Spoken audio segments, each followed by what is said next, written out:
There's gonna be fans who think we turned the ball over.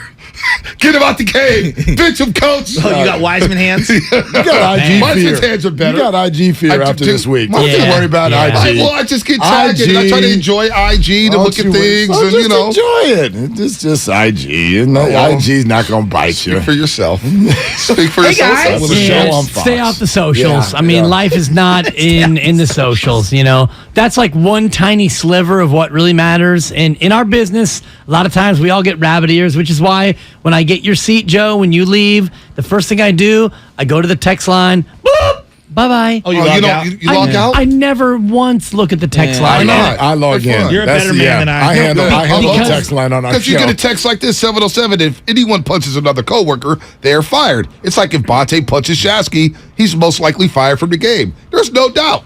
There's no doubt I'm fired. Well, let's not pretend that our business is their business. Oh, they get me out of the paint, baby. Yeah. If Mike Tyson punches a coworker, exactly, it's part of the job. Yes. And you know what? Well, he has a coworker. Thank you. Yeah. In the NBA, where you're dealing with alpha males and trash talk and competitiveness, agreed, Dibs, and contact. So, and think about it in our terms. If you verbally punch another person in our business, we resolve it. Yeah. And, you and I and you and Goo and whatever, you and Steiny and, Mark and I, we've all had our verbal punches that have been thrown, and you get through it. Yep. And these guys are pro athletes. They're alpha males. I'm with you on that. And they're going to get through it. Now, at the end of the year, are they both coming back?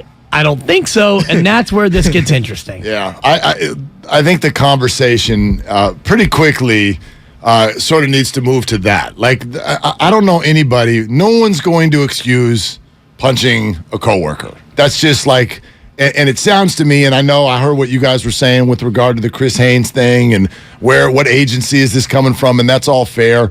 But Draymond, if he was emotional and he apologized to his team, he was wrong. He was wrong. Agreed. So it's not like you can't punch the teammate. We get that. Yes. However, the dynamic that clearly feels like it is being built inside the building is rather obvious and predictable, which is they're all trying to be that guy, not only who gets the contract, but I felt like you could see this coming last year.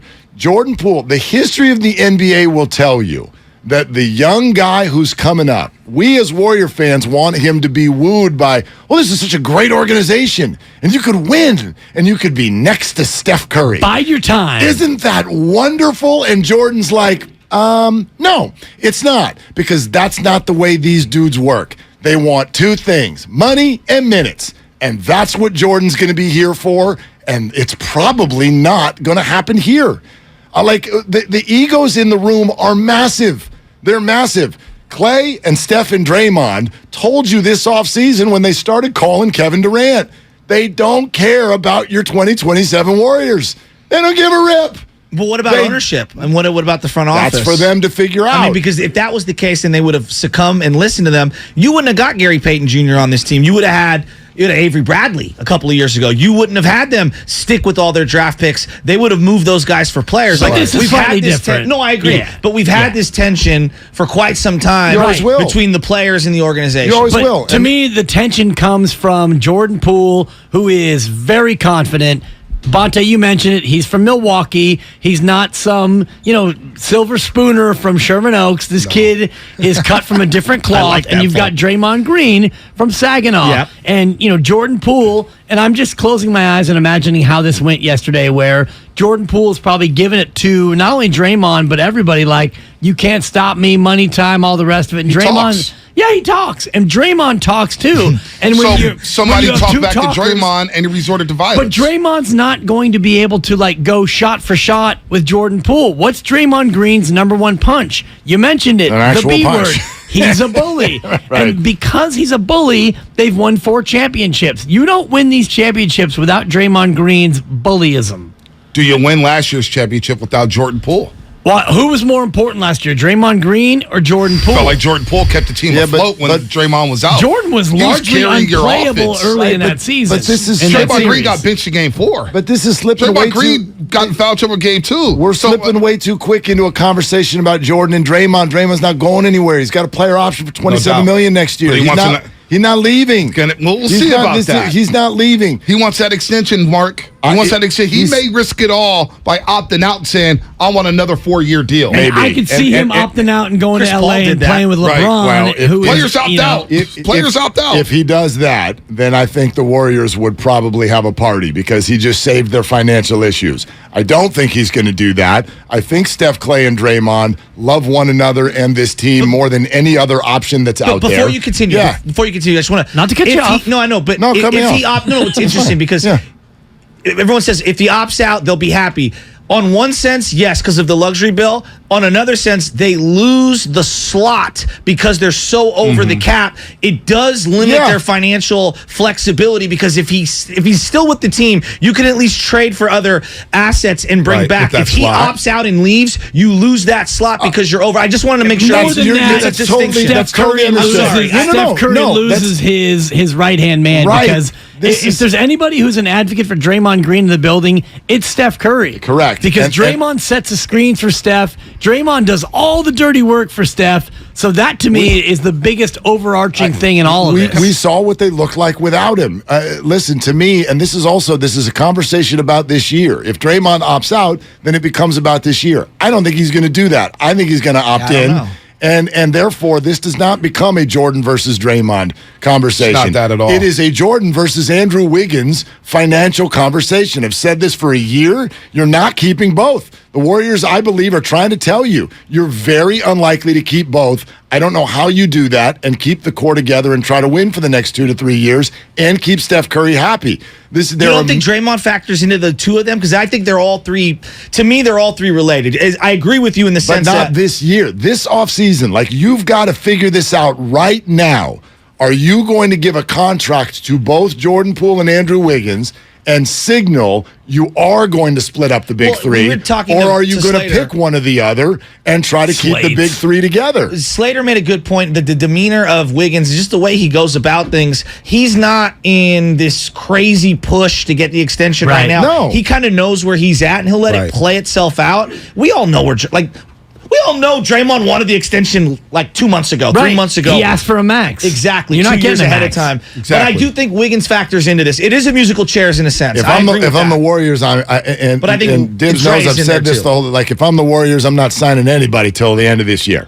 I'm going to watch how you play. Wiggins it might cost you more for Jordan Poole, though. Maybe. He's restricted. You have to match. He's restricted. He's restricted. No, I know so that, you but match. I'm saying, but if you can get him for $5 million, there's a team that may come over the top. There's a team that may come over the top and say, "Here's $200 million."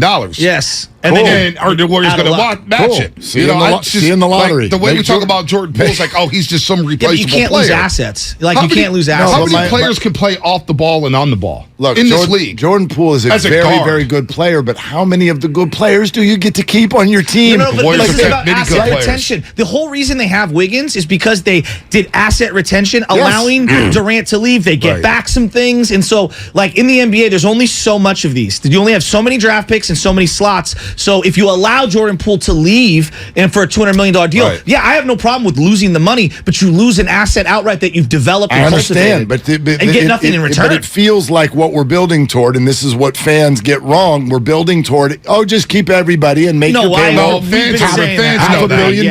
Give fans a little more credit to that, Mark. Fans know what time it is. And I think fans overrate Jordan Poole That's not more fair to than say that about No, they do. No, that's not. Because they're paying. No, Bonte, you actually. No, I'm not saying they're not smart, but you've actually talked about this more than anyone, and like with the price that it costs to go to Chase Center, we do this to our teams. Hey, Joe, you can afford it. So extend, and then Brian Windhorst calls it a checkbook championship, and everybody gets offended. Like, Joe Lacob has come on the station. I think the league he's come on the station, and Joe Lacob Lacob has said, "Look, I have no problem paying 4 All-Stars. I want 4 All-Stars on the floor at all times. May not be the same All-Stars, but I have no problem doing that." And he's backed it up. But he's also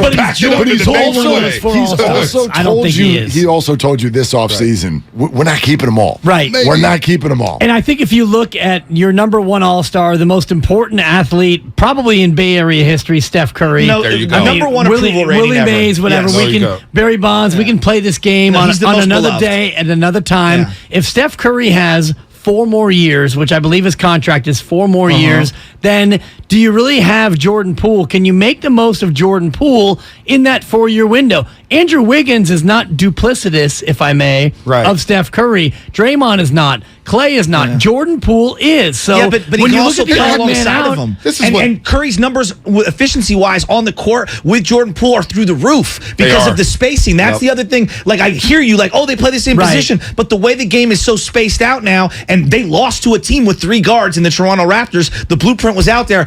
Steph's actually better with Jordan Poole on the floor. But we're leaving out, what does Jordan want? Jordan doesn't want to spend the next 4 years. How do you know that, Mark? Because of yesterday. Like, look at because look what's happening. Because he got socked by Draymond Green because he was talking trash? Bonte, the veterans are telling you. The veterans are telling you that Jordan came in. Anthony Slater just said it to you guys an hour ago. He came in squawking. No. Anthony Slater said he's been the same Jordan Poole from day one. Day one, when his rookie introductory press conference, Guru and I interviewed Jordan Poole. He's been the same guy from day one that he is right now. Right. Let's run into his media day. He's a little cocky. He's a little arrogant. As Shasky said, he's eccentric. That's fine. You don't want him to be cocky on the floor. He's playing with Steph Curry, Draymond Green at the highest levels. What I said, what are you talking about? From day one, you're right. He came in and was a guy who started yelling money time when he hits a 3 in Denver.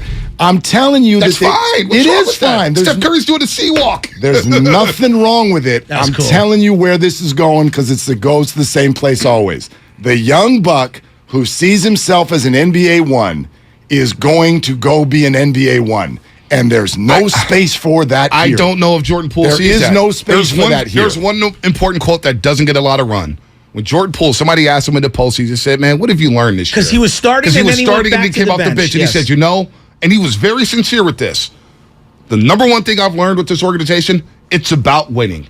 Because winning will lead to big money contracts and championships and fame. So it doesn't matter if I come off the bench. Steph Curry set the tone in the postseason by coming off the bench the first 4 games saying, look, I come off the bench, anybody can come off the bench. The other quote that I think and he's still getting his 30 minutes. The other quote that needs to get highlighted is Clay's quote from Japan last week where he said, it was good to humble Jordan Poole. That to me was more telling than all of this because even Klay Thompson from the boat comes in and is asked about a 3-point shootout that had nothing to do with Jordan Poole. It felt good to humble Jordan Poole. That tells me all you need to know about what the veterans feel about his outsized ego.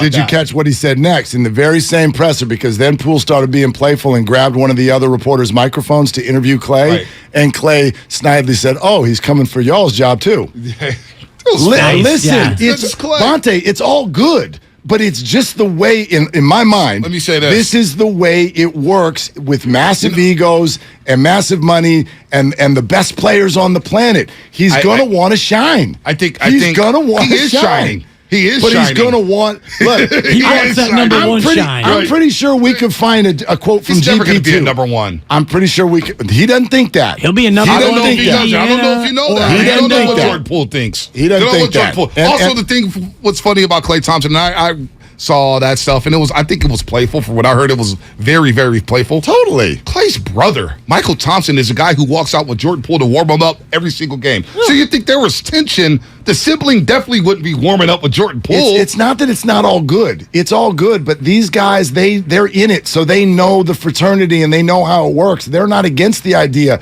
of Jordan Poole getting a bag and all of that's where this goes next. And the Warriors will figure it out because they're the best organization out there. And I have no doubt that they'll still play well under this umbrella this year. But to think that Jordan Poole doesn't see himself I bet we could find a quote from GP2 also who says all about winning. And then Portland called. And he said, I want to be a Blazer. Right. Well, that's just a way rumor on the street is GP2's already trying to make a return to the Warriors. Well, whatever. He had to get his money. Right. He had to get his money. Same thing here. $30 million. I liked what you said about the Bob Myers flex moment would be to sign Jordan Poole right now from Fredonia. From the pregame show. I'm stealing. Jordan Poole it's not happening, though. It is not happening. Funny? And I thought it would be a flex the other way where all of a sudden Steve Kerr, Jordan Poole, you're going to get 18 minutes during the regular season. We're going to go ahead and tamp you down a little bit. When we need you in the playoffs, we'll go to you, but you'll be our 9th man until about March. If you guys were to just speed this forward. Who do you see on this team 2 years from now? Draymond or Jordan Poole? I'm sincerely asking. Neither. Draymond goes to LA. Draymond. Jordan Poole goes to fill in the blank, irrelevant location. Jordan gets his bag elsewhere. Draymond goes to play with LeBron and Bronny. One last go round. That's the way I see this going. I guess essentially, we're saying hypothetically, you think Draymond's a Warrior lifer? Well, I don't know about lifer, but I think to factor in accurately to your question, we would it's need just to. a hypothetical. But we would need to know what. Unfair. No, well, we need to know what does the team do in those 2 years. I need to know that because if it goes well, then it's Draymond. If it doesn't go well, then it's Jordan. Well, right? Does Draymond's back give out? It could go well. If you don't win championships, then you're going to say, let's look to the future. But as we all know, we love to give out thank you contracts in sports. And if you win one title in the next 2 years and you're healthy, you're going to want to keep the core together because you're not going to feel like it's over yet. You could also say they already gave Draymond his thank you contract. Maybe. Before the 15-win season. When he admitted basically, I'm not playing hard. I didn't play hard. I knew we didn't have a chance to win, so I'm going to mail it in.